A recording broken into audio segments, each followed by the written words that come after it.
খুলনা নগরের মধ্যরাতের রূপ দেখতে গিয়ে পরিচয় হলো একটি অচেনা জীবনমানের সাথে। চাচি কি এখানেই থাকেন?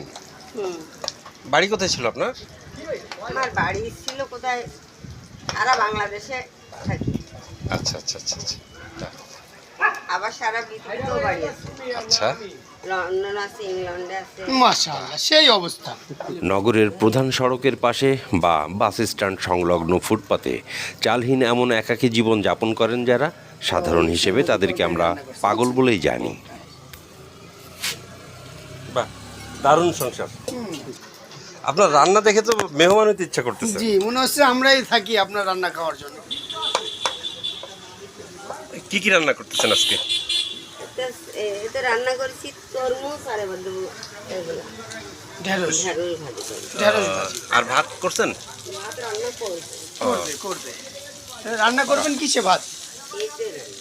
আর ওই তরমুজ রান্না করছেন, ওটা কিসে রাখবেন? ওই যে বাটিতে ঢালবো। ওই বাটিতে ঢালবেন।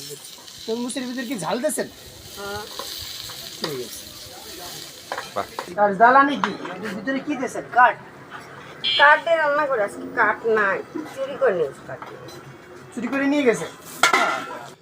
চোর মানে না কোনো ধর্ম, তারপরেও পাগল। দেয়ালে ঝুলানো তার একমাত্র ভ্যানিটি ব্যাগটার ওপরে শৈল্পিক আঁচড়ে লিখে রেখেছেন বিপজ্জনক। যশোর, মাগুরা, ঝিনেদার, কুষ্টিয়ায় আমার বাড়ি আছে, যশোর আমার বাড়ি আছে। এত বাড়ির মালিক আপনি? খালি বাড়ি। ইংল্যান্ডে টাকা থাকে কে? কেউ থাকে না আমার বাড়িতে, কেউ থাকে না, সব ফেলানো। সব ফেলে। আতপ চাউল নাকি না পোলাওর চাউল? ঠিক আছে।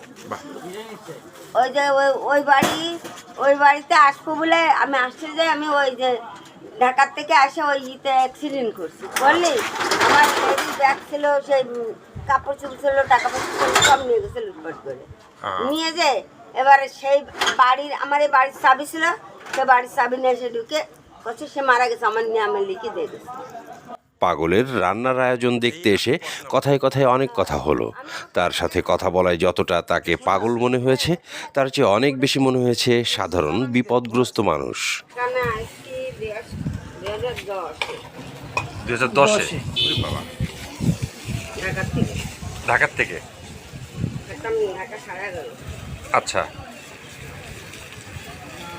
তা চলে আসার কারণ? এখানে কাজ আছে, তাই আসছিলাম, সে কাজ হলো না। কাজ হলো না? তারপর তাহলে এইখানে আপনার কতদিন থাকতে হবে? এখানে বেশি দিন থাকা লাগবে না, দেখি কখন আনে কাগজটা। কাগজ পাইলেই কাজ শেষ? আবার রেকর্ড চলতেছে, ও, রেকর্ডের কাগজ আনবে, টাকা পয়সা দিলাম, আসি অনেক ঝামেলা। আচ্ছা আচ্ছা আচ্ছা। এমনি কি কাজ বাজ কিছু করেন নাকি চাষি? হ্যাঁ, বোতল থেকে। হ্যাঁ, বোতল ঘটে। আচ্ছা আচ্ছা। আর আমি সরকারি চাকরি করতাম কি চাকরি? স্কুলে। গরমের দিন নাই, ভালো আরামে কাটাচ্ছেন, ঝড়ে কি করবেন? চেষ্টা করতেছি তার আগে চলে যাবো বলে। কোন অঞ্চলে?